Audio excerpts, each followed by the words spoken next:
Nessa terceira parte das aulas dedicadas à flambagem de colunas, terceira e última parte, eu vou me dedicar basicamente a apresentar um procedimento que nos permite avaliar carga crítica de colunas com diferentes vínculos daqueles admitidos na carga, para a carga crítica de Euler, né? Para a coluna analisada pelo Euler, tá? Então, para esses diferentes vínculos, nós vamos usar um procedimento que se baseia no conceito de comprimento efetivo, tá? Onde esse comprimento efetivo seria a distância entre os pontos dessa coluna analisada que apresentam momentos nulos, que é justamente, né, os momentos nulos que ocorrem na expressão da carga crítica de Euler nas extremidades da coluna de Euler, tá? Onde eu tenho a presença de rótulas, tá? Então, onde há um momento nulo, ou seja, ponto de inflexão, mudança de curvatura, eu vou poder definir, né, o comprimento efetivo, a distância entre esses pontos com momentos nulos, e com base nisso, adaptar a fórmula obtida pelo Euler para colunas que apresentam diferentes vínculos daqueles presentes na coluna analisada pelo Euler, tá? Então, permita-me inicialmente compartilhar a apresentação em PowerPoint, tá? Continuando aqui o assunto flambagem de colunas, último tópico. Se a coluna for apoiada de outros modos, a fórmula de Euler poderá ser usada para determinar a carga crítica, desde que o comprimento que aparece lá na fórmula da carga crítica de Euler represente a distância entre pontos de momento nulo. Essa distância é denominada de comprimento efetivo da coluna, tá? Então, aqui, basicamente, eu tenho a expressão da carga crítica de Euler, onde, ao invés de termos o comprimento da coluna, que é a coluna de Euler, eu vou ter um comprimento denominado comprimento efetivo, tá? Que seria a distância dos pontos onde a coluna apresenta momento nulo, tá bom? Então, aqui surgem, né, as colunas em questão. A primeira delas seria a coluna de Euler, né? Com apoios aqui do segundo e primeiro gênero, tá? Permitindo apenas, né, a rotação livre nas extremidades, tá bom? A rigor teria aqui um apoio do primeiro gênero, permitindo o deslocamento na vertical, onde o comprimento efetivo seria igual ao comprimento da coluna, tá?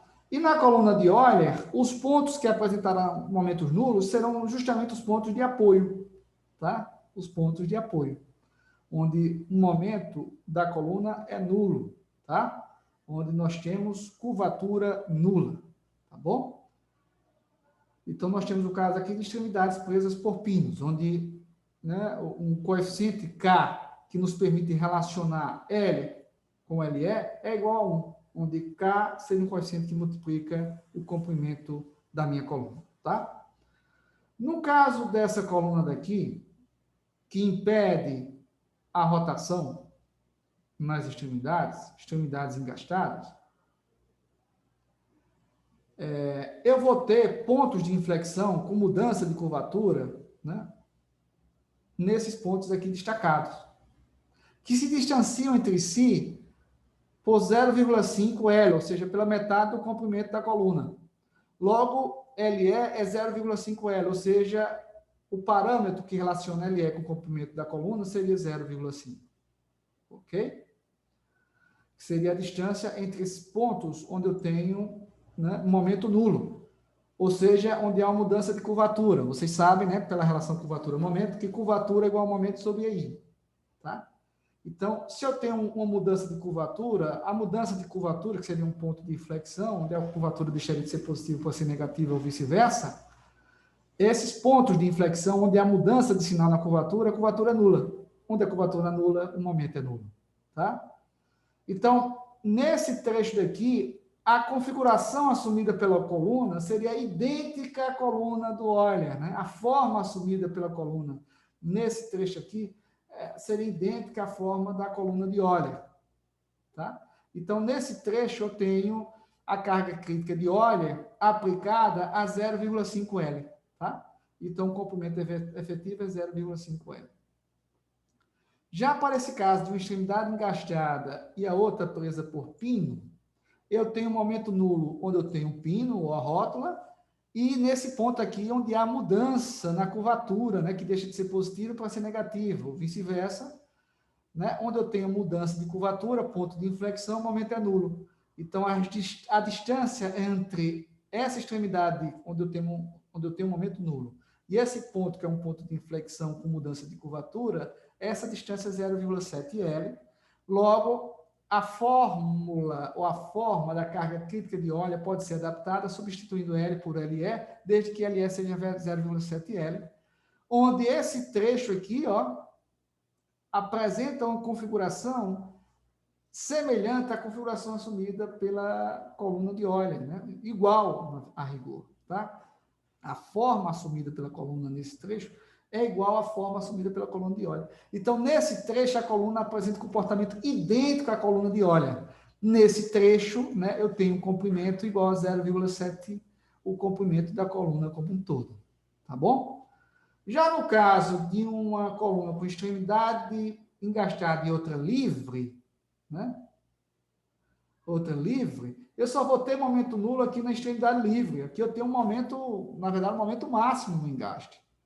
Tá? Então, um recurso explorado é fazer o espelhamento da configuração assumida, né?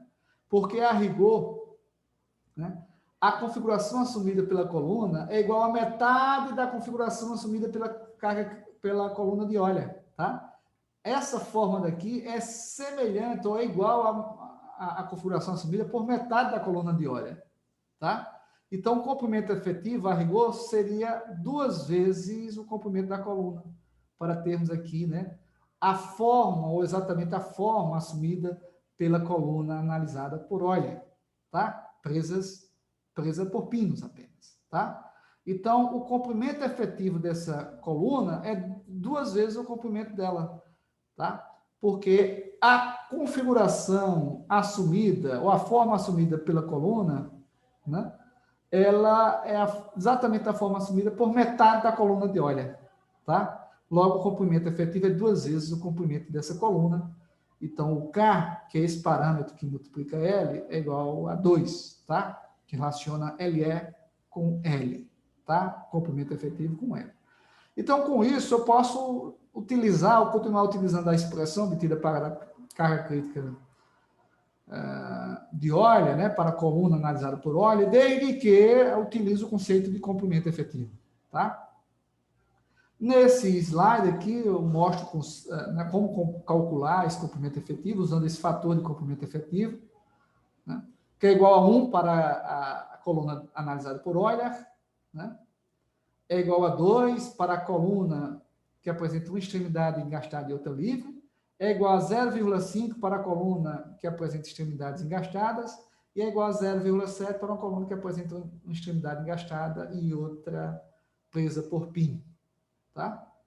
Com base nessa generalização, podemos expressar a forma de Euler como, né, essa expressão daqui, substituindo L efetivo por KL, ok? E o sigma crítico, né, pode ser substituído, né, onde, ao invés de eu ter aqui o coeficiente de Sbeltez, né, ao quadrado, eu vou ter K vezes o coeficiente de Sbeltez ao quadrado. Tá bom?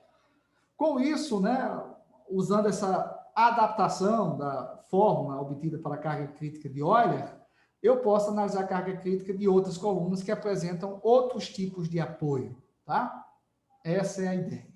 Tá? Onde esse conceito de comprimento efetivo estaria associado à distância entre os pontos que apresentam momento nulo ou ponto de inflexão, né? Quando a curvatura muda de sinal. Quando a curvatura muda de sinal, necessariamente ela assume um valor nulo. Tá? Tem ali uma função contínua para a função curvatura. E a função curvatura é igual a um momento sobre a rigidez da flexão. Então, se a curvatura é nula, o momento é nulo. Tá?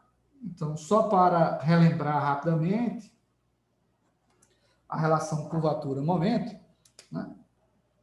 A curvatura, que varia com o x, função contínua, é igual a um momento vetor, que varia com x, se a coluna for uma coluna prismática, de seção transversal, né, constante e for homogênea, eu vou ter uma rigidez e flexão constante ao longo da coluna, então eu tenho curvatura igual a momento vetor sobre I. Então, quando eu tenho curvatura nula, ou seja, ponto de inflexão, mudança de curvatura na forma assumida pela coluna, o momento vai ser nulo também, tá bom? Então, com isso, gente, eu concluo, né, essa terceira parte e última das aulas dedicadas à flambagem de colunas, né, conteúdo este baseado majoritariamente no livro do Hibbeler de Resistências Materiais, sétima edição, tá? Publicado pela Pearson em 2010, tá bom? Enfim, concluo aqui o assunto flambagem de colunas.